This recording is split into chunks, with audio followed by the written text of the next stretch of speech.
जय हिंद दोस्तों। तो स्वागत करने के बाद फिर से आपके अपने भाई के YouTube channel IAS my target पे। तो दोस्तों हर दिन के भांति PYQ को सॉल्व कर रहे हैं। लगभग 5 प्रश्न को सॉल्व करते हैं, डेली का एक टारगेट है। तो आज भी हम 5 प्रश्न को ही सॉल्व करेंगे, ठीक है। तो आप लोगों से यही आशा करते हैं कि आप लोग जो है कम्युनिटी पोस्ट पे वोटिंग कर ही दिए होंगे। तो वहाँ पे जो आप लोग वोटिंग किए, तो आप लोगों के वोटिंग के अनुकूल जो है CSET 2025 में जो पूछे प्रश्न पेपर 2 प्रीलिम्स में जो पेपर दूसरा हुआ, तो आप लोगों का ज़्यादातर डिमांड है कि उन्हीं को हम सॉल्व करें, ठीक है। तो और दूसरा ये भी आशा करेंगे कि आप लोग भी डाउनलोड कर लिए होंगे ऑफिशियल वेबसाइट से। तो जैसे ही ये पेपर ख़त्म होगा GS1, तो उस जैसे ख़त्म होंगे तो नेक्स्ट दिन से भिड़ जाएंगे CSET 2025 को सॉल्व करने के लिए, ठीक है। तो आज का जो टॉपिक है अपना चलेगा प्रश्न संख्या कितना से, तो 87 से, ठीक ना। तो 86 तक कवर कर लिए हैं। तो जो भी भाई नहीं देखे हैं तो डिस्क्रिप्शन बॉक्स में भी वीडियो का लिंक दे देंगे। बाकी प्रोफाइल पे जाइए, चेकआउट कीजिए, बहुत सारा वीडियो अवेलेबल है, आप लोग देखिए, ठीक है। तो चले शुरू करते हैं। तो देखिए, हाँ जो न्यू है उनके लिए बताते हैं। तो जो भी न्यू है उनसे बता देते हैं कि अभी हम जो है पर डे डेली का एक टारगेट रखे हैं। Civil service main examination, sorry main pre interview.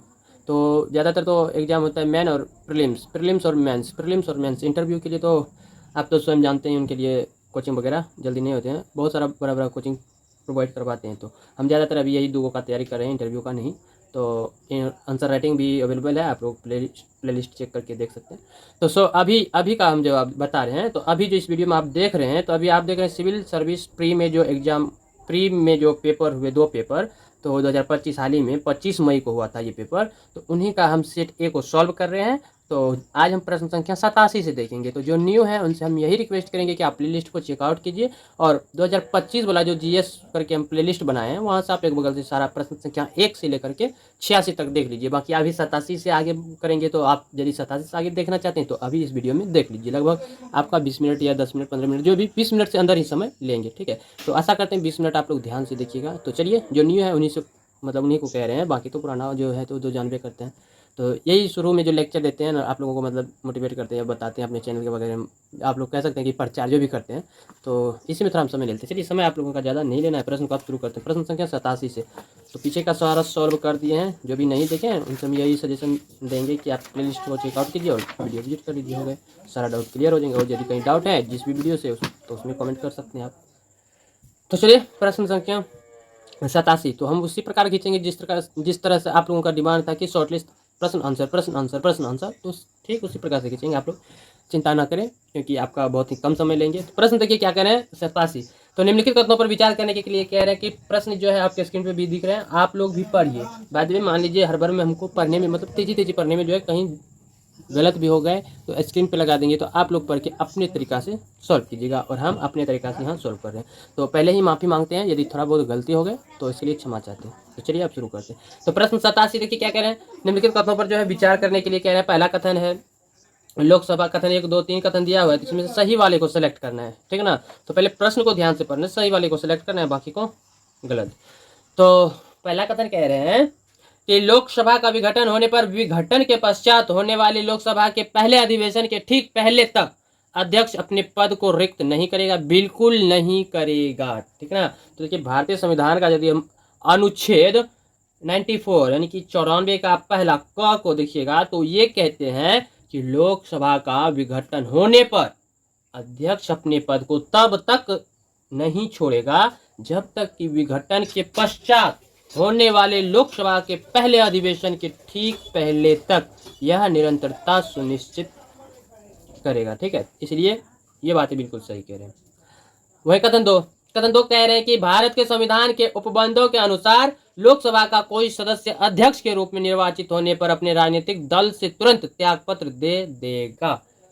तुरंत त्यागपत्र नहीं देते हैं। तो देखिए, ये जो है इनके बारे में भी प्रावधान दिया है। तो भारतीय संविधान में जब ये स्पष्ट रूप से यह आवश्यक नहीं है कि अध्यक्ष जो है अपने राजनीतिक दल से इस्तीफा दे, तो जबकि कुछ संसदीय लोकतंत्रों जैसे आप यूके का बात करते हैं, तो यूके में जो है अव्यक्ष कह रहे हैं, यूके में जो है ये लोकसभा जो स्पीकर होते हैं यानी कि अध्यक्ष के लिए गैर पक्षपात पूर्ण बनने और कभी कभी जो है अपनी पार्टियों से जो है इस्तीफा देने की परंपरा है। तो यहाँ भारत की बात कर रहे हैं, तो भारत में एक संवैधानिक आवश्यकता नहीं है कि भारतीय अध्यक्ष आमतौर पर अपने राजनीतिक दलों से इस्तीफा नहीं देते हैं, ठीक ना। तो हालांकि उनसे निष्पक्ष कार्य करने की उम्मीद की जाती है, ठीक है। तो इसलिए यहाँ पे जो कह रहे हैं, भारत के संविधान के उपबंधों के अनुसार लोकसभा का कोई सदस्य अध्यक्ष के रूप में निर्वाचित होने पर अपने राजनीतिक दल से तुरंत त्याग पत्र देते हैं, तुरंत त्याग पत्र नहीं देते हैं, ठीक ना।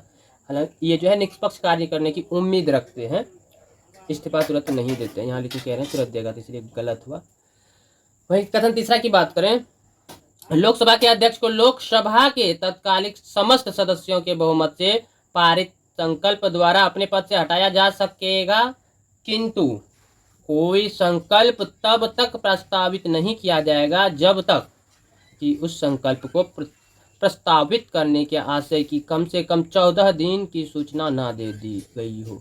बिल्कुल यहाँ पर भी जो ये इन्होंने कहा कि बहुमत से पारित संकल्प द्वारा जो है अपने पद से हटाया जा सकेगा, बिल्कुल हटाया जा सकेगा, किंतु कोई संकल्प तब तक प्रस्तावित नहीं किया जाएगा जब तक कि उस संकल्प को प्रस्तावित करने के आशय की कम से कम 14 दिन की सूचना ना दे दी गई हो। ये भी बातें बिल्कुल, यहाँ दोनों बातें सही है, इसलिए ये कथन 3 भी सही है।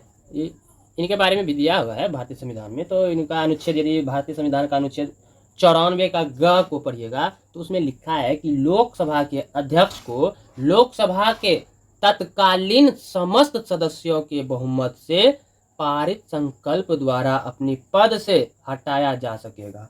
तो परंतु इस खंड के प्रयोजन के लिए जो है कोई संकल्प तब तक प्रस्तावित नहीं किया जाएगा जब तक कि उस संकल्प को प्रस्तावित करके आशय की कम से कम 14 दिन की सूचना ना दे दी गई हो, ठीक ना। इसलिए ये दोनों बातें इसमें जो कहा वो बिल्कुल सही है। क्लियर है? यदि कोई डाउट है तो कमेंट सेक्शन में पूछ सकते हैं। तो अब हम ऑप्शन को देखते हैं कौन कौन सही हुआ। तो यहाँ पे आप लोग सामने देख सकते हैं 1 और 3 सही है। तो जहाँ 1 और 3 होंगे वही ना सही होगा। तो ऑप्शन सी में देख रहे हैं 1 और 3 है, तो ऑप्शन सी इनका सही जवाब हो जाएगा। क्लियर है?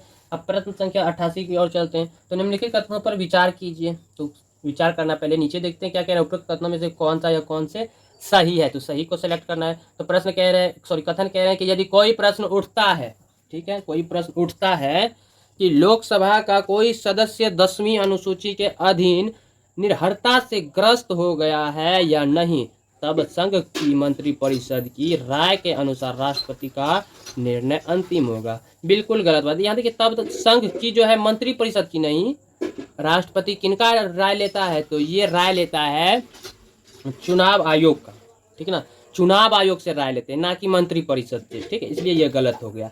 तो इनके बारे में थोड़ा सा बताते हैं। अनुच्छेद 103 में कहा गया है, 103 में संसद सदस्यों की अयोग्यता से संबंधित मामला में राष्ट्रपति के निर्णय का उल्लेख है। कौन सा संविधान में? तो अनुच्छेद, सॉरी कौन सा अनुच्छेद में? भारतीय संविधान होगा। तो कौन सा अनुच्छेद में किया गया है? भारतीय संविधान के अनुच्छेद 103 में कहा है ये बात।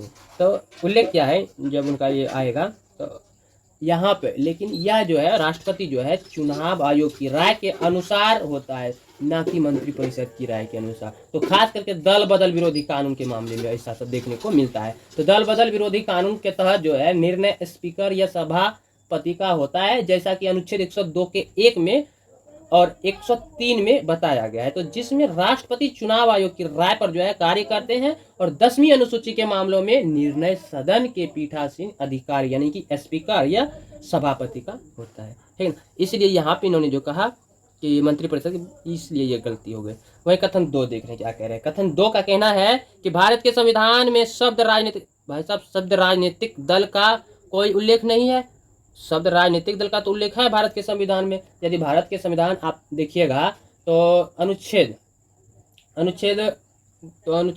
याद नहीं आ रहे हैं, लेकिन फिर भी ये जो शब्द का है, विशेष रूप से यदि आप 10वीं अनुसूची को पढ़िएगा तो जिसमें 12वें संशोधन हुए थे अधिनियम, जबकि ये कब हुआ था 12वें संशोधन?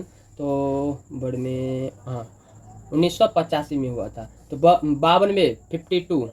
52वें संशोधन जो हुआ था ये 1985 में हुआ था, इनके द्वारा जोड़ा गया था। और यह अनुसूचित दल बदल के आधार पर संसद और राज्य विधानसभाओं के सदस्यों की अयोग्यता से संबंधित है और यह स्पष्ट रूप से राजनीतिक दलों की अवधारणा पर आधारित है। तो इसलिए राजनीतिक दल शब्द संविधान में मौजूद है, लेकिन यहाँ कह रहा है मौजूद नहीं है, तो ये भी गलत हो गया। तो यहाँ सही को सिलेक्ट करने के लिए कह रहे थे, तो यहाँ तो सही कोनों ने है, तो कोनों ने है, तो ऑप्शन डी देखिए, ना तो एक ना तो दो, ना एक ना दो, बिल्कुल सही ऑप्शन इनका सही जवाब हो जाएगा डी। क्लियर है, कोई डाउट? No doubt. तो चलिए प्रश्न संख्या 89 करें। निम्नलिखित कथनों पर विचार कर कथन 1 2 दिया हुआ है। उपयुक्त कथनों के संदर्भ में निम्नलिखित में से कौन सा एक सही है? चलिए कौन सा सही है वो बताते हैं। तो पहला कथन कह रहे हैं कि भारत में राज्य सरकारों के पास गौण खनिजों के निष्कर्षण के बारे में रियायत देने के लिए नियम बनाने की कोई शक्ति नहीं है। भाई कोई शक्ति कैसे नहीं है? आगे पढ़ते हैं। भले ही ऐसे खनिज उनके अपने भूभाग में अवस्थित हो। तो ये देखिए गलत कह रहे हैं। कैसे? तो एक देखिए, ये जो खान गौण खनिज और खान वगैरह होते हैं, तो खान और खनिज जिसे हम की विकास और विनियमन कहते हैं, तो ये अधिनियम जो है 1957 में लाया गया। तो 1957 के तहत यदि हम बात करें तो गौण खनिज, ठीक ना, गौण खनिजों के विनियमन और विकास की शक्ति राज्य सरकारों के पास है। तो अधिनियम की धारा 15 कितना 15 स्पष्ट रूप से राज्य सरकारों को गौण खनिजों के संबंध में खनन, पट्टे, रियायतों आदि के लिए नियम बनाने का अधिकार देती है। तो इसलिए राज्य सरकारों के पास जो है गौण खनिजों पर नियम बनाने की शक्ति है, लेकिन यहाँ कह रहे शक्ति नहीं है, इसलिए ये कथन गलत हो गया। अब वही कथन 2 की बात करें। कथन 2 कह रहे हैं भारत में केंद्र सरकार के पास प्रासंगिक विधि के अधीन गौण खनिजों को अधिसूचित करने की शक्ति है। ये बातें बिल्कुल सही बात है। अभी जैसा कि हम यहाँ पे समझे, ठीक ना, अभी यहाँ पे जो समझे सेम वही बात यहाँ पे भी है। तो ये बातें बिल्कुल सही है। खान और खनिज, अभी हम बात किए ना खान और खनिज, और ये जो अधिनियम कब था? तो 1957 में।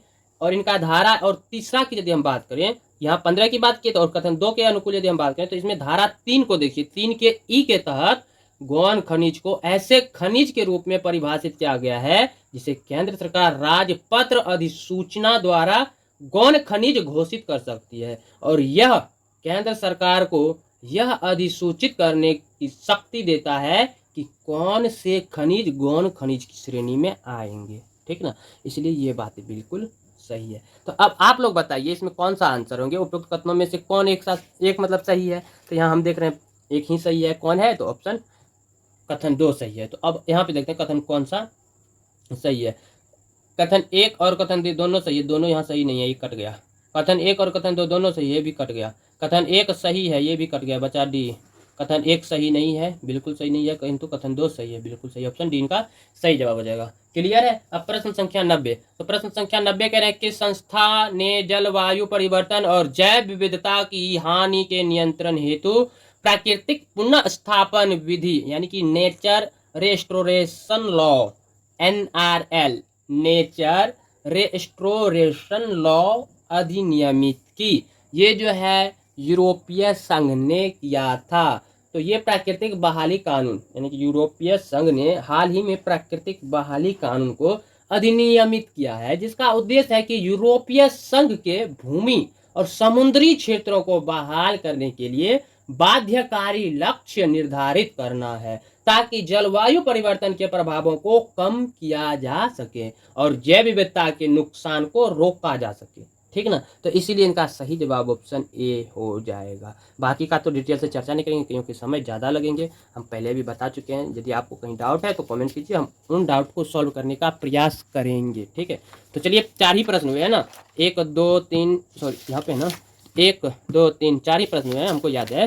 तो 5वां प्रश्न और यहाँ पे सॉल्व कर लेते हैं। प्रश्न संख्या 91 निम्नलिखित कथनों पर विचार कीजिए। तो 1 2 तीनों कथन दिया हुआ है और कौन सा सही नहीं है ये चीज देखना है, ठीक है। तो चलिए देखते हैं कौन सा सही नहीं है। कौन सा सही नहीं है याद रखिएगा, जो सही है और तो वो नहीं होंगे, जो नहीं है सही तो वो सही होंगे। तो अब देखिए, मध्यवर्ती स्तर पर पंचायतें सभी राज्यों में विद्यमान है। ये यहाँ पे कह रहे हैं कि मध्यवर्ती स्तर पर जो है पंचायतें सभी राज्यों में विद्यमान है। तो बात करें हम राज्यों की, तो देखिए जिन राज्यों की जनसंख्या जो है यदि 20 लाख से कम है तो वहाँ मध्यवर्ती स्तर पर पंचायतें मौजूद नहीं होती है, बल्कि केवल वहाँ पे ग्राम और जिला स्तर पर पंचायतें होती है। तो ये जो कथन कह रहा है, इनका कहना बिल्कुल गलत है, यानी कि ये गलत हो गया। ठीक है। अब वही दूसरा कथन कह रहा है कि मध्यवर्ती स्तर पर किसी पंचायत में सदस्य होने हेतु पात्र होने के लिए किसी व्यक्ति को 30 वर्ष की आयु प्राप्त होनी चाहिए। ये भी बातें गलत है। ठीक है, कैसे गलत है? तो देखिए, भारत का जब संविधान पढ़िएगा तो भारतीय संविधान के अनुच्छेद 243 को जब देखिएगा, 243 का कौन सा सेक्शन?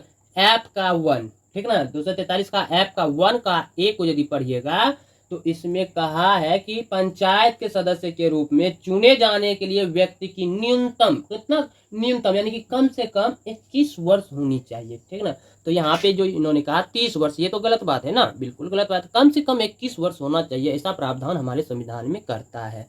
तो अब कथन 3 देखते हैं क्या कह रहे हैं।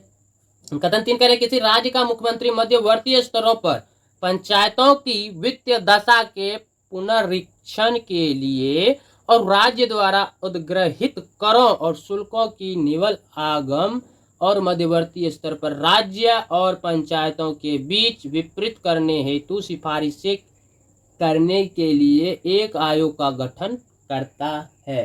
तो ये देखिए अनुच्छेद, ये जो बातें इसमें है कहा, तो ये यदि हम संविधान का अनुच्छेद 243 को ही देखते हैं, 243 का फर्स्ट वाला भाग, ठीक ना, फर्स्ट भाग 1, इनके अनुसार इसमें कहा है कि राज्यपाल, राज्यपाल कह रहे हैं ना कि मुख्यमंत्री को कह रहे हैं, तो राज्यपाल जो है पंचायतों की वित्तीय स्थिति की समीक्षा करने और राज्य द्वारा लगाए गए करों, शुल्कों, टोलों और फीस के शुद्ध आय की राज्य और पंचायतों के बीच वितरित करने की सिफारिश करने के लिए एक वित्त आयोग का गठन करता है। ठीक ना, तो इसलिए यहाँ पे जो इन्होंने कहा ये बातें बिल्कुल गलत है, ये भी गलत हो गया। इस तरह से देखिए, तो अब 1 2 तीनों गलत हैं। तो अब बताइए कौन सा सही नहीं है? तीनों सही नहीं है, तो अब तीनों जहाँ पे रहेंगे वही सही होंगे।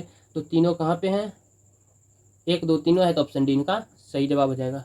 क्लियर है, कोई डाउट? No doubt. तो चलिए अब प्रश्न संख्या बच गए 1 2, यानी कि 91 तक कर दिए, 9 प्रश्न शेष रह गए हैं। तो कल हम प्रश्न सॉल्व करेंगे 1 2 3 4 5। ठीक है, तो परसों ये खत्म हो जाएंगे, परसों, कल तो वहाँ तक पहुँचाएंगे, परसों ये चारों कर लेंगे, यानी कि परसों ये पेपर समाप्त। इस तरह से हम इनको कवर कर लेंगे और बचेंगे आपसी सेट 2025 का। तो जो भी भाई वोटिंग नहीं किए हैं तो कम्युनिटी पोस्ट पे पोल किए हैं, आप लोग जाके वोटिंग कीजिए।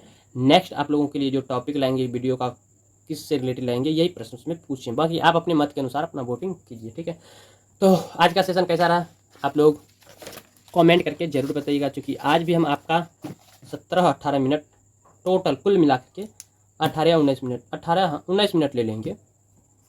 तो आज का सेशन कैसा रहा कमेंट करके ज़रूर बताइएगा, और साथ में एक लाइक ज़रूर कर दीजिएगा भाई। प्लीज़ भाई सपोर्ट कीजिए, आप लोगों का सपोर्ट का सख्त ज़रूरत पड़ गई है अब हमको, बहुत ज़्यादा। स्टडी में बहुत सारा बाधा आ रहे हैं, ठीक ना, तो इन बाधाओं को आप लोगों के भरोसे डाल रहे हैं वीडियो जो भी, तो आप ही लोग इनको दूर कर सकते हैं, बाकी और किसी के बस में है भी नहीं। तो चलिए, इनमें तो बहुत सारा समय भी है, बहुत समय लगेंगे, कब जाके होंगे पता नहीं। फिलहाल वर्तमान में आप ही लोग सपोर्ट कर सकते हैं, तो उम्मीद करते हैं आप लोग सपोर्ट जरूर कीजिएगा। Love you, bye bye, good night. Study पे ध्यान आप लोग भी देते रहिए, बाय, थम्स अप कर दीजिएगा।